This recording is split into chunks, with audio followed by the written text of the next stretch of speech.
ಮಹಾತ್ಮೆ ಶ್ಲೋಕಗಳನ್ನ ನಾವು ಗಮನಿಸಿದ್ರು ಕೂಡ ಇದು ಸಾಕ್ಷಾತ್ ಆಯುರ್ವೇದ ಚಿಕಿತ್ಸಾ ಸೂತ್ರಗಳನ್ನು ಹೊಂದಿರುವಂತದ್ದು, ಚಿಕಿತ್ಸಾ ಕಥೆಗಳನ್ನು ಹೊಂದಿರುವಂತದ್ದು ಅಂತ ಸ್ಪಷ್ಟವಾಗಿ ಕಾಣಿಸ್ತಾ ಇದೆ. ಮತ್ತೆ ಹೇಳ್ತಾರೆ, ಶರೀರೇಣ ಕೃತಂ ಪಾಪಂ ವಾಚಾಚ ಮನಸೈವ ಚ ಸರ್ವಂ ತತ್ಯಜತಿ ಕ್ಷಿಪ್ರಂ ಇದಂ ಶೃಣ್ವನ್ ನರಸ್ಸದಾ, ಇದಂ ಶೃಣ್ವನ್ ನರಸ್ಸದಾ. ಆಹಾ, ಇಂಥ ಶ್ಲೋಕ ನೋಡಿ.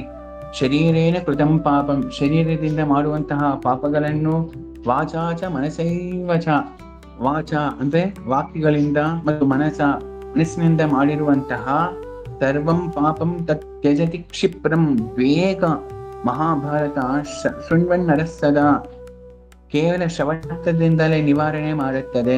ಇವಾಗ ಹೇಳಿ, ಪೂರ್ವಜನ್ಮ ಕೃತಂ ಪಾಪಂ ವ್ಯಾಧಿ ರೂಪೇಣ ಬಾಧತೆ ಅನ್ನೋ ಸೂತ್ರದ ಪ್ರಕಾರ ಯೋಗರತ್ನಾಕರ ಹೇಳೋ ರೀತಿ ಪಾಪಗಳೇ ರೋಗಗಳಿಗೆ ಕಾರಣ. ಆ ಪಾಪಗಳು ತ್ರಿವಿಧ ತ್ರಿಕರಣಗಳಿಂದ ಮಾಡ್ತೀವಿ, ಶರೀರ, ವಾಕು ಮತ್ತೆ ಮನಸ್ಸು. ಇದನ್ನ ಮತ್ತೆ ಅಷ್ಟಾಂಗ ಹೃದಯನು ಸ್ಪಷ್ಟವಾಗಿ ವಾಗ್ಭಟಾಚಾರ್ಯರು ತಿಳಿಸ್ತಾರೆ. ಈಗ 3 ತ್ರಿಕರಣಗಳಿಂದ ಮಾಡಿರುವಂತಹ ಪಾಪಗಳನ್ನು ನಿವಾರಣೆ ಮಾಡುತ್ತೆ ಅಂದ್ರೆ ಮಹಾಭಾರತ ಕಥಾಶ್ರವಣ ಅಥವಾ ಮಹಾಭಾರತ ಕಥಾ ಲಕ್ಷ ಶ್ಲೋಕ ಗ್ರಂಥ. ಈಗ ಮಹಾಭಾರತ ಅನ್ನೋದು ಚಿಕಿತ್ಸೆ ಅಲ್ವಾ, ಅದಕ್ಕೋಸ್ಕರನೇ ಚಿಕಿತ್ಸೆ ಅಂದ್ರೆ ಚಿಕಿತ್ಸಿತಂ ಅನ್ನೋದು ಆಯುರ್ವೇದಕ್ಕೆ ಪರ್ಯಾಯ ಅಲ್ವಾ, ಅದಕ್ಕೋಸ್ಕರ ಮಹಾಭಾರತ ಆಯುರ್ವೇದ. ಮೃತತ್ಯಜ್ಞ ಅಂದ್ರೆ ಇದೆಲ್ಲ ಉತ್ಪತ್ತಿ ಆಗಿರುವಂತದ್ದೆಲ್ಲ.